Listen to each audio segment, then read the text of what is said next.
All right, guys, I got a treat for you today. My friend, my guy, Fred, right there, good guy, just bought himself a Class C motorhome, okay? So you know me, one is I live full-time out of my car, full-time out of my Jeep Renegade, and I don't want an RV. I want to live as simple as possible. But if I did get an RV, it'd be something similar to this, small and compact. And you also know me, I believe in buying new, not used. That being said, there's always exceptions. So Fred, you bought this used, correct? Yes, sir. Okay, so what year is it and what model? It's a 2004 Volkswagen Winnebago Vista. I believe the model is a 21B. Okay, so yeah. 2004 21B Winnebago Vista. So we're going to go inside. The main entrance is on the passenger side. Okay, and we're going to go in. You got a little step up. And you go right into the main living space, okay? So as soon as you walk into your left, and this is real life, we're not trying to orchestrate anything.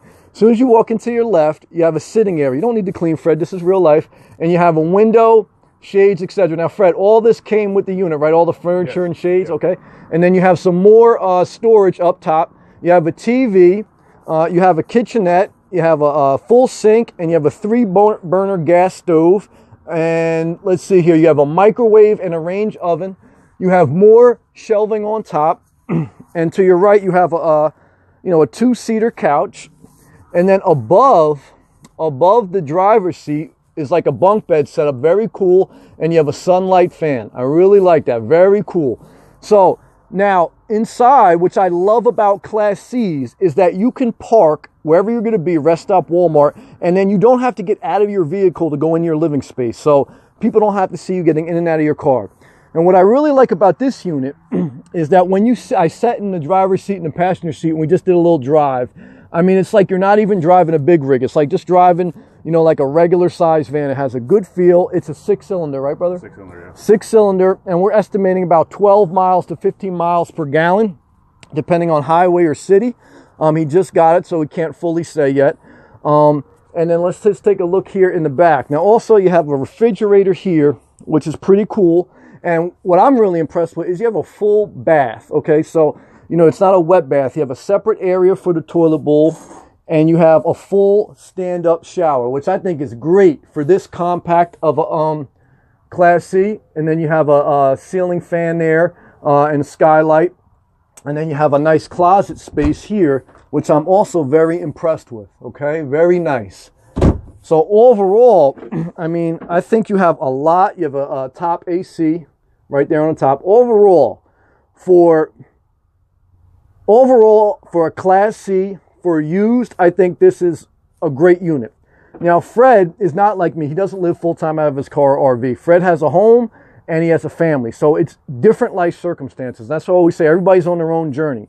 So for him, this is a perfect fit, because he's looking to take part-time voyages with his family, and he needs the room to accommodate not only himself, but, a couple kids and a wife, etc. So, for me, a single person, it may be a little bit more room than I need. It would still not be too much, because it's not an oversized SUV, but I do feel that it's a good-sized SUV that can accommodate either a family or a single person that wants a little more room. And for what he paid for it and everything else, I think it's a great deal. Now, that being said, I always want to give you honest perspective. He's had it about 2 weeks, and he bought used. He has 2 problems. What are the 2 problems that so far have came up? Well, so far, it's a minor problem. The blower resistor for the heater is bad, so I just have to change that out. And that's just for the cabin. Yeah. With that said, the heater in the cabin doesn't work. It doesn't turn on. So once I change out I already tested out and pinpoint the problem to the resistor. So it's a simple fix. It was an $8 part, so just got to get around to changing it out. Yeah. And the hardest part will just be the labor to getting it in. But that being said, you have to take everything in perspective, right? Because do you want to spend $100,000 and have everything on a warranty, or you spend a fraction of that and you have to accept a level of imperfection that you're going to have to figure out in the first few months when you have a used vehicle? So it's not, one or the other. It's what you're willing to deal with and where you're at in life. So it's all relative. The only other issue you had is the brake light. Yeah, just a a brake light, just a sense a light just came on, so that was just telling me just normal wear and tear. I have to change out brake pads. Okay. You know. Good.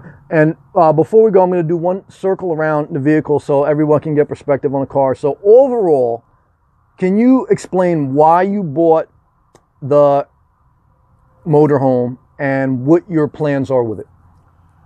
I've always wanted one, and since I started since I decided to start a family, I just thought it was something fun to do. So finally, had some expendable cash, and I purchased this, and hopefully we'll have some fun on the weekends. Yes. And my job only allows me 4 weeks vacation, so I have a feeling that 4 weeks are going to be spent at campsites throughout the U.S. Yes. Yeah. And Fred's a good guy, positive guy.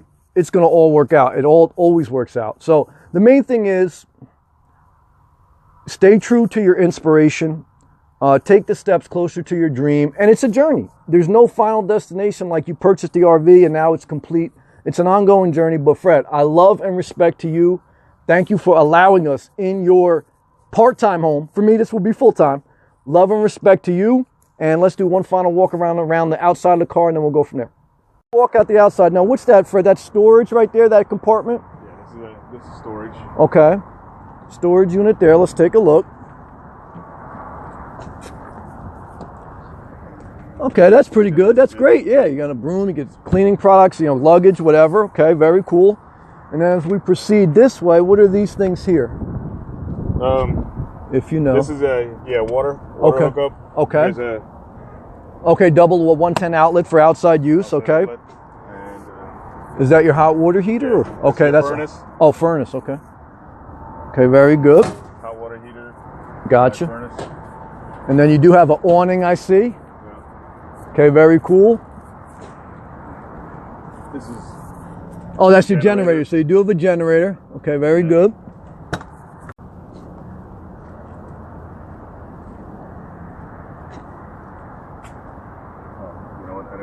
That's okay. So another storage compartment. No, that's not storage. Oh, not that's, storage.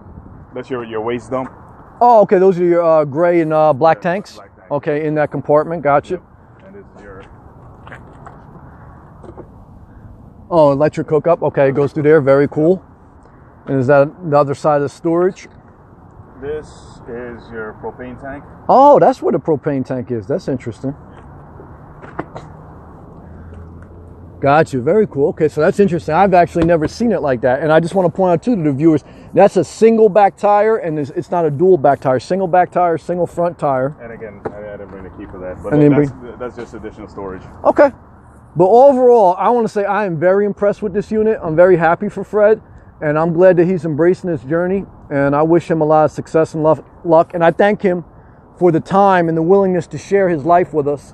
And I appreciate you, Fred. Thank you, brother. God bless.